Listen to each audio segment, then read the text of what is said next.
Welcome to the special audience edition of Hannity. Tonight, we are joined for the hour by the always outspoken, nationally syndicated radio talk show host, best-selling author, the great one, Mark Levin. Now, in a moment, we'll also bring in our studio audience, as you can see, of distinguished guests. But first, let's take a look inside the great one's latest book, The Liberty Amendments, Restoring the American Republic. It is now in bookstores on Amazon.com. Now, Levin is proposing 11 amendments to our Constitution and explains how each and every one could help restore this country's founding principles, preserve individual rights, and mark the first step towards reclaiming the country that belongs to you, the American people. Here to explain the Liberty Amendments, why he wrote the book, author himself, the great one. Ladies and gentlemen, welcome Mark Levin.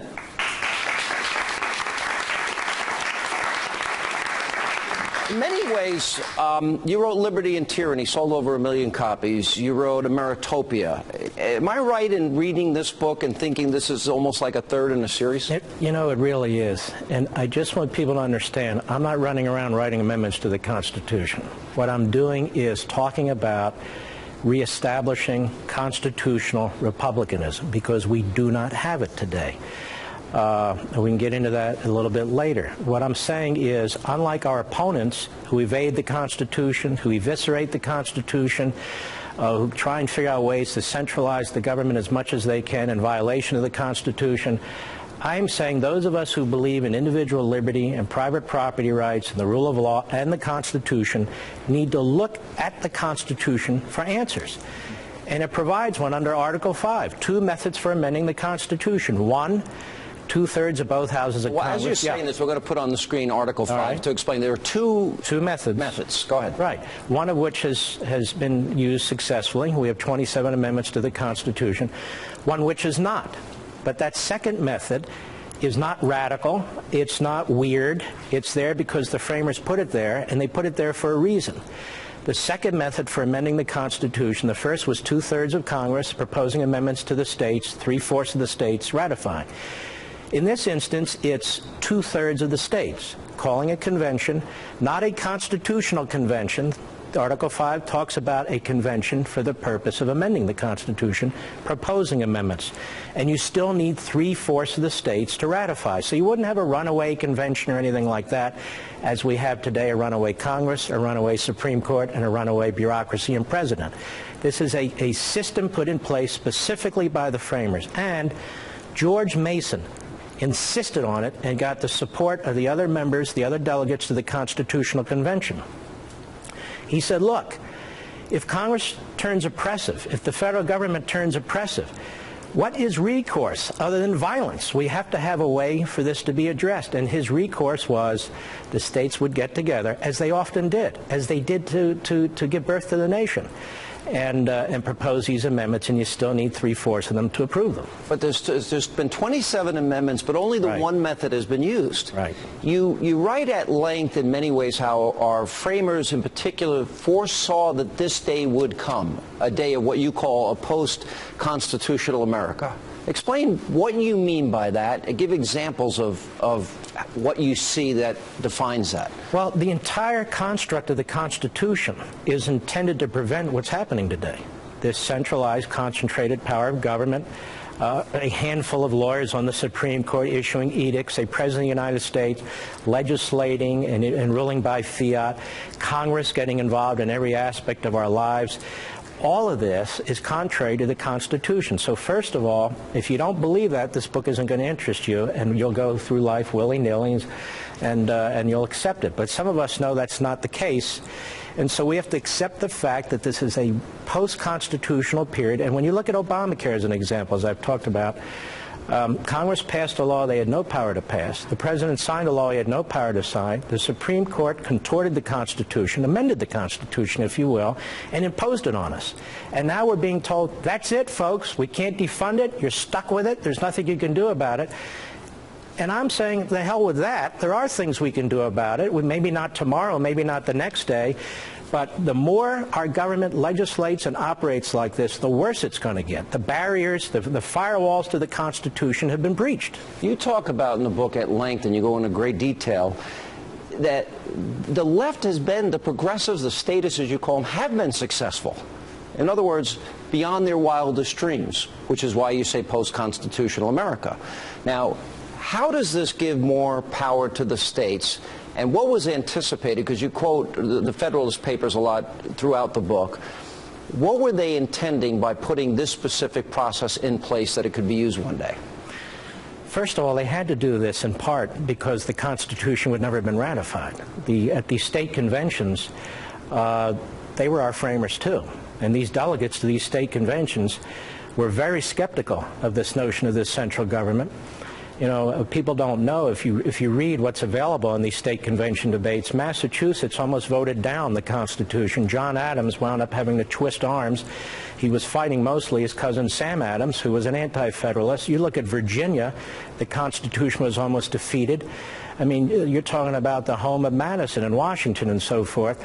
And New York, the Constitution was almost defeated. So they had to make sure, if they were going to get these other states to ratify, that when they presented them with the Constitution, it would empower the states, it would ensure that the states retain their sovereignty, it would ensure that the central government had specific enumerated powers, limited powers. And the final thing they had to do, because the states were proposing changes to the Constitution and they didn't want to have another convention, was they agreed that when the first Congress met, they would propose amendments to further limit the federal government vis-a-vis the individual and the individual's liberty. This provision in the Constitution, Article 5, is very, very important. It is the only way that we have today that I am aware of, and if somebody has a different idea, then they ought to put it on the table, for the American people in a civil, legal, constitutional, thoughtful way to work with their state legislatures over time, not tomorrow, to begin the process of reclaiming their republic. Otherwise, these centralized decisions by a handful of governing masterminds are not only going to continue, they're going to become additionally coercive. You quoted Madison, who pointed out that the powers dedicated to the federal government are few and they are defined. How far have we left that original intention? Well, now the states have few power, very little power, few powers, and really live at the behest of the federal government. I want you to think about this a second. The states created the federal government. The states gave life to the federal government. Now the states live at the behest of the federal government. Really, the federal government can step in, whether it's voting, whether it's the environment, whether it's the road system, whether it's the tax system. The federal government is preempting the field in all respects. So rather than checks and balances between the three federal branches, for the most part, the three federal branches are giving their imprimatur one after the other, whether it's Obamacare, whether it's these other acts of the federal government. So it's really the federal government working mostly in unison, as well as that fourth branch of government, the massive bureaucracy, against the states and against the individual. So you're looking at the Constitution to provide the means for restoring self-government, and you even go as far as to suggest otherwise there is the potential of social collapse. Well, I mean, when you have a federal government that has unfunded liabilities over $90 trillion, and 3 years ago it was $67 trillion, I mean, it's growing that fast. When you have a federal government that is imploding and expanding at the same time, when you have a Federal Reserve that is just mindlessly, printing money through quantitative easing and so forth, and when you have politicians who are only rewarded if they spend your children and your grandchildren's money and future, not if they try and draw the line. And so the system is broken because we're unmoored from the Constitution. So the notion of limited government was all swept away with a big exclamation mark with Obamacare and so many laws before it. Yeah. All right, we're going to take a break. We'll come back. We'll continue much more with the great one, Mark Levin, and we'll go through these Liberty Amendments, and then we'll get to our distinguished studio audience when the special edition of Hannity continues straight ahead.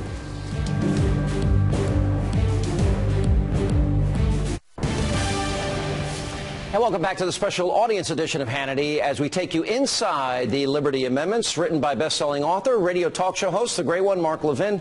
All right, let's go through the amendments. You have, what, 11 that 11 you propose? Okay. The first one, an amendment to establish term limits for members of Congress. Before you tell us, I'm going to turn to our audience. There we have it up on the screen. And ask all of you, how many think that this would be a good amendment as proposed by Mark? We have some, Steve, you disagree. Okay, you can argue in a minute, but explain this amendment. Well, we have term limits for President of the United States. I think we ought to have term limits for members of Congress because the history of our republic, the framers never intended there to be professional politicians. That's why they staggered their terms. That's why they limited their terms. That's why the Senate was actually made up of members appointed by the state legislatures. They would be appalled by career politicians. And you can read their letters, you can read their writings. They expected these people to go home and retain their farms and stay as farmers and stay as businessmen and so forth. They didn't believe in a permanent legislative class. And as a matter of fact, Professor Rotunda has written that the House of Representatives turns over less than the House of Lords. Yeah, you put that in the book. Even in 2010. Yeah, 2010 you pointed out 85%, which was a wave election. We call it a tidal wave election. 85% still got reelected. Right, and some of them didn't run for reelection. Yeah. So, you know, you have 85% incumbency, and we're cheering it, whereas, you know, in the 1800s, you had 50% turnover after 2 years and 80% turnover after 4 years. Yeah, from 1850 to 1898, you put this in the book, a turnover rate of 50.2%. Right. Let me, if I can, go over to Steve Bannon, Breitbart. Why would you be against this, Steve? I like the book in that it looked like an organic whole, all 11 amendments kind of hung together. This is the one I really had a problem with. I just don't think we, particularly today, that you want engagement in our democracy. I just think this takes the vote and it takes the tool. And I realize that with the power of media and all of that, it's really gotten to be like the House of Lords, where they never leave. But I think if you force it and put a cap on it, it takes that one thing away from the people. And I would support it if it was totally tied in as an organic whole to all 11. This is the one I had the biggest problem with. You brought up in the book how historically this is how it was intended to be. Why don't you explain maybe to Steve? Well, historically it was, and it's not that people won't be able to vote. You can still vote for state representatives, state senators, governors, members of the House, you can still vote for them. And you can still vote in primaries. It's that they are limited to how long they can serve. And there's a reason for that. You can see, look, you can't talk about breaking up the ruling class and that mentality without breaking up the ruling class and that mentality. And more than any group up there, Congress has become very insular. They passed these laws. I mean, Obamacare was passed around 10 at night, 12. Nobody got to see the final legislation. That's because they pat each other on the back, they get along, they're all great and so forth. And in terms of citizen participation, because of incumbency, like gerrymandering, like free media. If you look at John McCain is on TV about every 14 minutes as an example. It becomes more and more difficult for citizen challengers to be effective, and that's what the framers wanted, really. You look at gerrymandering in this country, the House of Representatives, depending on the district, it is extremely difficult to dislodge an incumbent. And what I'm saying is there ought to be and the framers, I think, based on their own writings, would be stunned about what's going on. So I think we ought to try and portray what they were intending to do. Let's go to the Second Amendment, and it's called to restore the Senate. And the first thing you do, the 17th Amendment is hereby repealed, and all senators shall be chosen by their state legislatures as prescribed by Article 1. How many think this is a good idea? Anybody disagree? Terry Jeffrey. All right, we'll get to you in a second. This was the original intention, and this is the way we used to do it. Explain. And it was defective. But this was part of the progressive movement in 1913, this along with the federal income tax. And the reason is the progressives were trying to weaken the states, as they always are. So they attacked the states, where the states had the only institution where they had a voice in the federal government. It was absolutely crucial, too, or there would be no Constitution today, because the states insisted on a say in the making of federal legislation. So the Federalists have always tried to diminish the states' role, always tried to empower the federal government.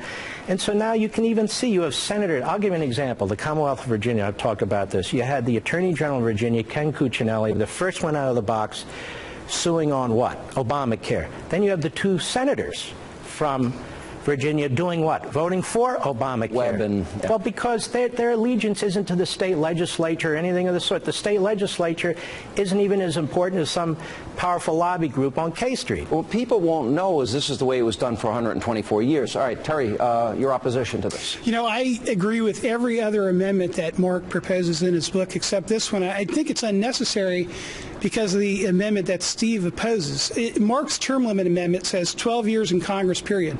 Right now you can only serve 6 years in the Senate, so 2 terms would be max. Probably a lot of people going to the Senate would serve in the House, so you're going to have people serving only 1 term in the United States Senate. I saw John Kerry say the other day he spent 29 years in the United States Senate. He was, many of those years, a junior senator to Ted Kennedy, so there was no turnover, as Mark says, in the Congress. But I think you get the term limits in there, and you let the people vote directly for the senators, and that's going to keep people active in politics. Just, by the way, I think Mark's call for this convention is going to make people a lot more interested in the grassroots on who gets into their state legislature. All right, quick response, yeah. Well, 12 years, they can do a hell of a lot of damage. We have a president for 8 years, and the term limits is very, very important. But who are they representing during those 12 years? They claim to represent the people of the state. They don't. They may or they may not. But the problem isn't just that they're limited to 12 years. The problem is the states don't have any say in the legislation that's coming down the pike, whether they're there 2 months or 12 years or 25 years. Yeah. All right, we're going to take a break. More with our studio audience. More with the great one, Mark Levin, as we continue on the special audience edition of Hannity, and much more coming up straight ahead.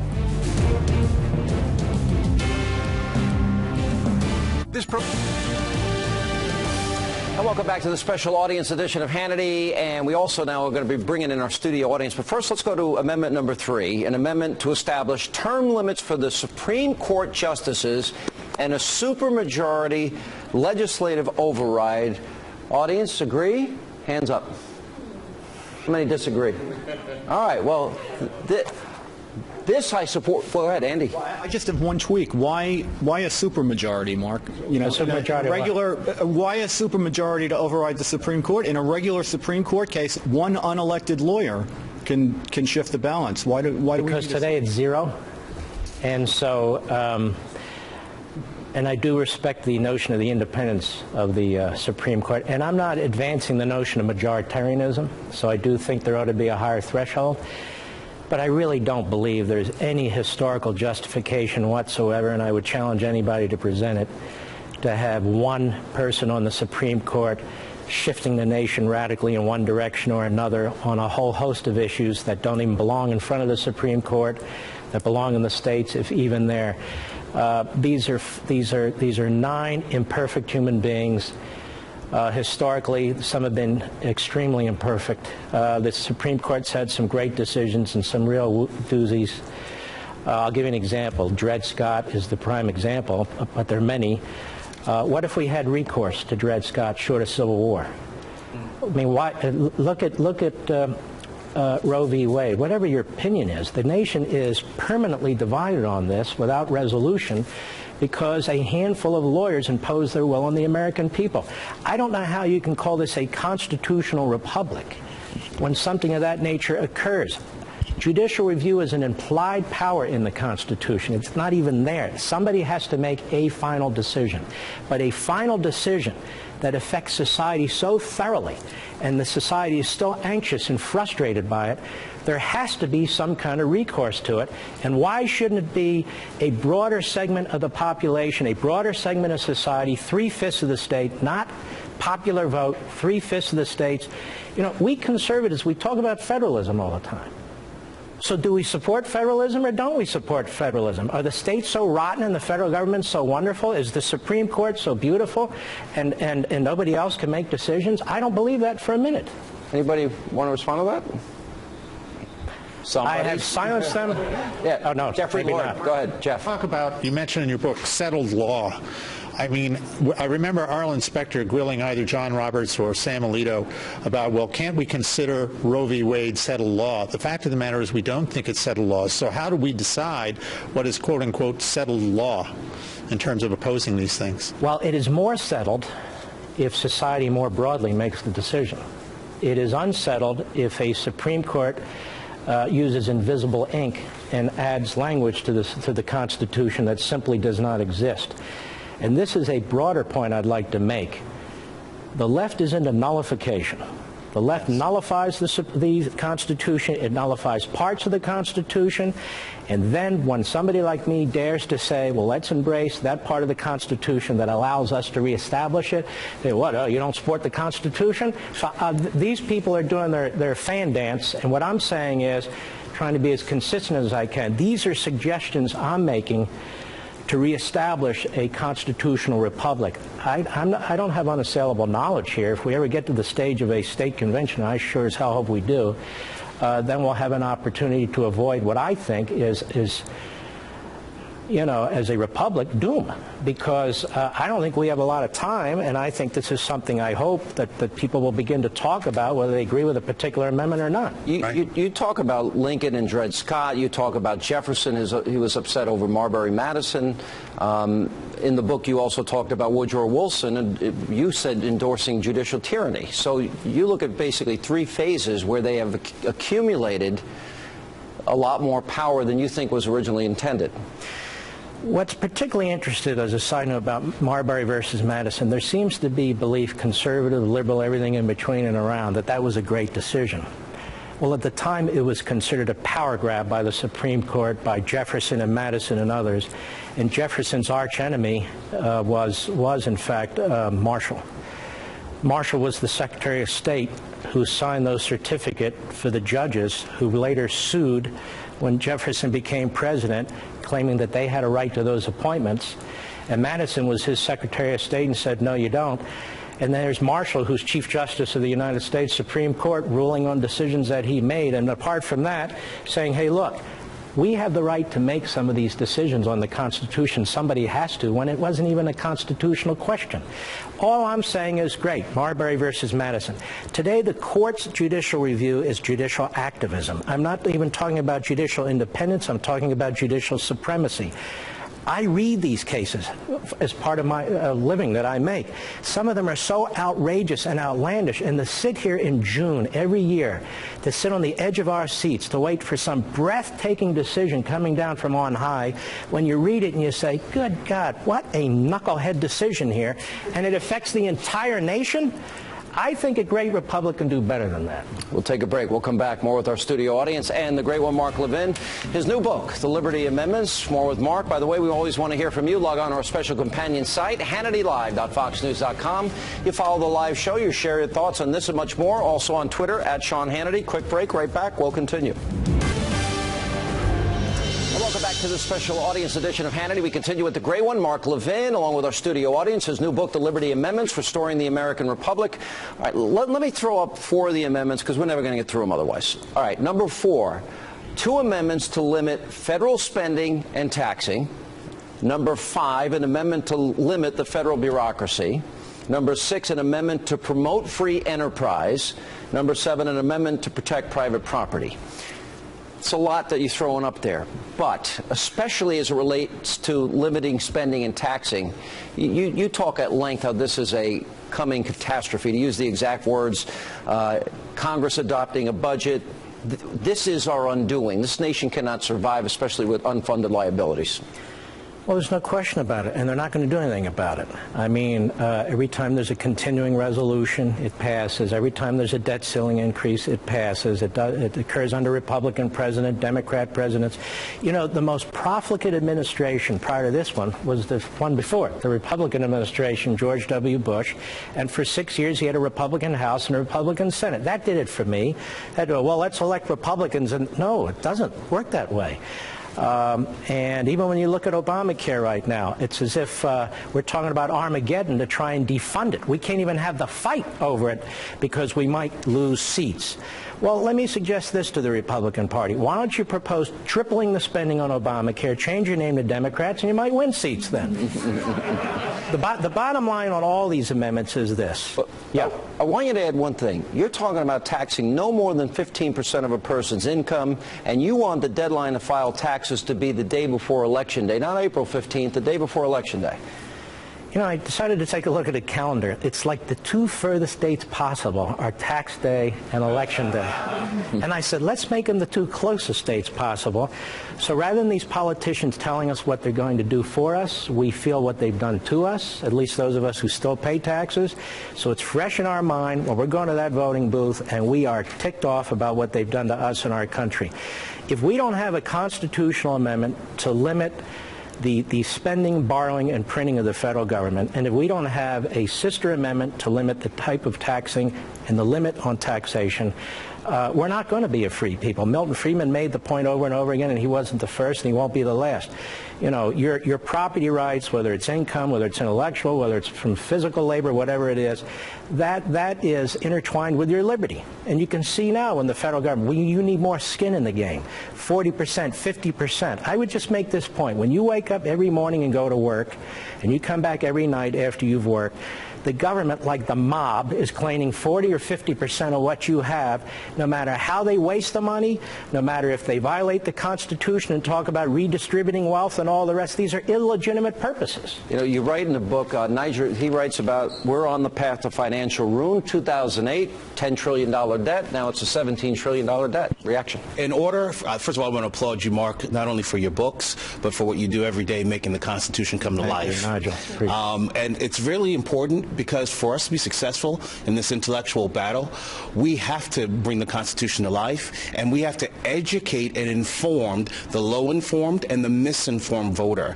I see us all here as missionaries for preaching the gospel of limited government. Well, is that something that you think is a priority for us? I think it is the priority. And, you know, before any of these things can happen, we have to make the case. That was beautifully said. And my point is that we're all Paul and Paulette Reveres.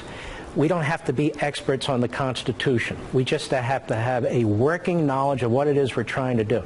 I think the American people are disgusted and fed up. You look at the rating Congress gets. You look at the rating of the president dropping, even the Supreme Court dropping.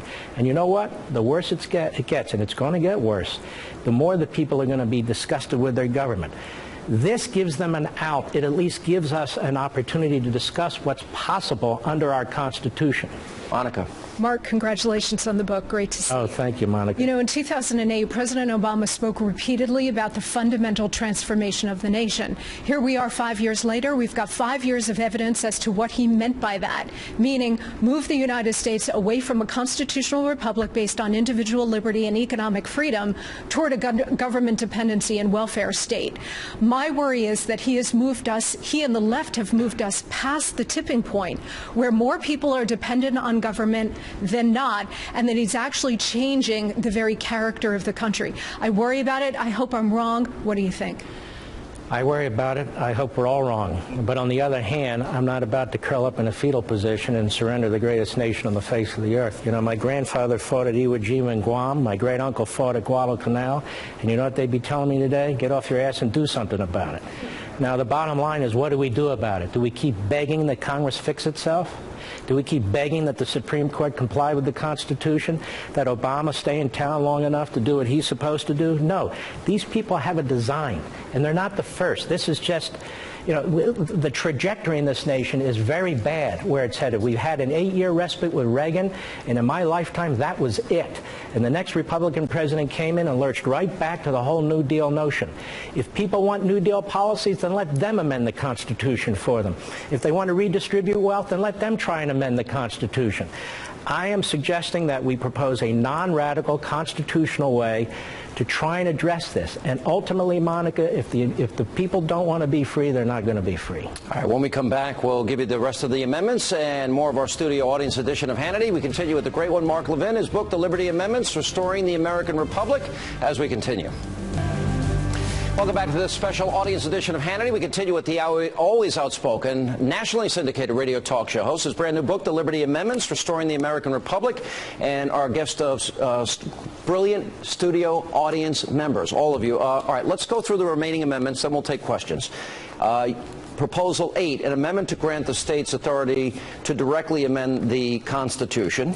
Number 9, an amendment to grant the states authority to check Congress. Number 10, an amendment to protect the vote. Here's the thing. I think the state should have the ability to amend the Constitution by 2/3 vote. I figure if the Supreme Court could do it by 5-4, the states ought to have the ability by 2/3 vote. And that's a tough supermajority to get. So if people think that's just it's easy to change it's not. But it needs to be somewhat less than what it is today. Also, I suggest that the states by 3/5 vote be able to override a federal statute or a federal regulation that has a value of $100 million or more. All right, let's go to our audience. Jenny Beth Martin, Tea Party Patriots. Hi. Mark, I love your book, and the thing that I really like the most about it is that having seen the way the IRS has targeted Tea Party groups and other conservative groups, you and I have talked about this a lot, I think we have to get to the root of the problem, and the root in that situation really is not another taxpayer Bill of Rights. We've already had 3 of those since the 80s. It's not solving the 73,000 pages of tax code. We've got to go to the root, and I applaud what you're doing, and we look forward to helping make it a reality. Thank you. And it's wonderful. David Limbaugh, hi. Congratulations, Mark. I became a... Who are you again? What? Take note of this name. Okay. David what? Yeah. I became a reluctant convert just reading the first chapter alone, and I was a skeptic. I even wrote a column a year ago opposing what I thought this was. It's not what I thought it was. But my question is, we all know that the people who would become the framers of the Constitution met ostensibly to amend the Articles of Confederation, and they ended up rewriting the entire document and made a new Constitution. Playing devil's advocate, I mean, I think I know the answer to this question. What would you say to those who are skeptics of this process and say, hey, this could be hijacked? If you open this up to the statists, it could end up, they could accelerate us even faster into statism and full-blown Marxism. That's a great question. Yeah, go ahead. It's not really a good question. No, it's an excellent question. Two points. Go ahead. First of all, the statists already have the system opened up to them. This is what Woodrow Wilson preached in a speech in 1906, where the courts would have more power than the other branches of government, where the President of the United States would exercise his power as fulsomely as he possibly could, where Congress would legislate where Congress thinks it ought to legislate, and where the states are basically smothered. So the statists already have what they want, and they're going to continue to push that agenda. As for if we open up the convention process, can't they take over the country and so forth? It takes 3/4 of the states to ratify this. If 3/4 of the states decide today that they want to overturn the Constitution of the United States, they can do it. So it's not like I'm opening Pandora's box. Pandora's box can be opened almost at any time. Michelle Malkin, hi.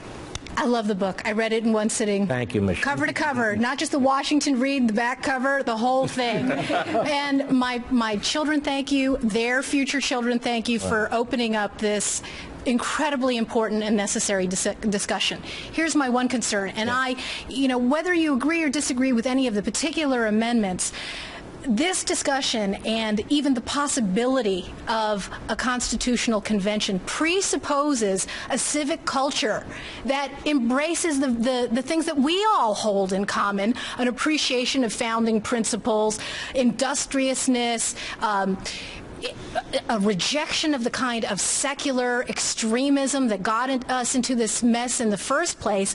How are we going to move forward? We all agree that we need to move forward by looking back at how we got here, but you've had generations of Americans who've been brainwashed in the very progressivism that we're trying to fight to save the country. What do you do? That's a good point, but here's my take on this. It took 1/3 of the population to fight the Revolutionary War. It takes the activists organizing to make the changes. You're never going to get a whole a broad swath of the American people, 70–80% that are going to get involved in this. A large percentage of the American people simply are not going to be involved, as they weren't in the Revolutionary War, as they haven't been in so many decisions that are taking place.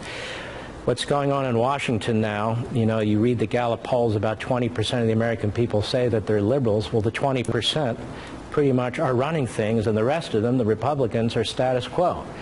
So we need to be that 20%, 30%, or 40% to start pressing our case. Look, here's the other thing. When you start talking about these things, you don't know where they're going to lead. Or you start acting in ways that promote this kind of agenda. We don't know where they're going to lead, but if we don't do anything, I do know where that's going. All right, we got to take a break. We're going to get the rest of our studio audience in. We'll continue more with Mark Levin. If you haven't seen it, the Liberty Amendments, Restoring America, the American Republic, and more questions, comments coming up next. Straight ahead. And welcome back to the special audience edition of Hannity. We continue now with the great one, Mark Levin, his brand new book, The Liberty Amendments, Restoring the American Republic. Back to our distinguished group of scholars. Deneen Borelli. Congratulations, Mark. Someone mentioned status. Monica mentioned the left. I'm so tired of the elites claiming they want to help those who need the help the most.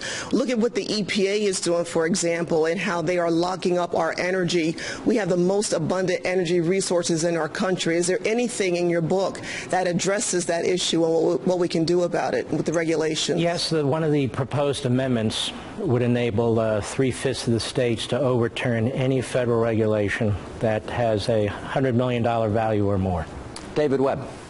Mark, we talk about what the left does, and Monica did earlier. We know what they're going to do, so now my problem is, what do the Republicans do? If we're going to fix this issue starting at the state level, we've got to get rid of the elitist Republicans. And I'll give you an example of how the system itself wins. Mitch McConnell's a 30-year senator. Rand Paul talks the talk, but endorses Mitch McConnell for 6 more years. The system is strong. What do we do about the Republicans? Well, first of all, we don't focus at that level. We focus at the delegate. That's the example. What I'm saying is at the state we have that but idea, we focus too. at the delegate and state senate level, where you have a better opportunity for citizens to challenge this sort of inbred political system. You're exactly right. Our biggest problem, at least initially, is going to be what I call the French Republicans, because that's what they are. They give up. They're status quo. And so we have to defeat them. And the Surrender Caucus. That's right. We have to go over their heads. We have to go around them. A new farm team. We build some new people. Whatever we can do, and it's going to have to be done from the bottom up.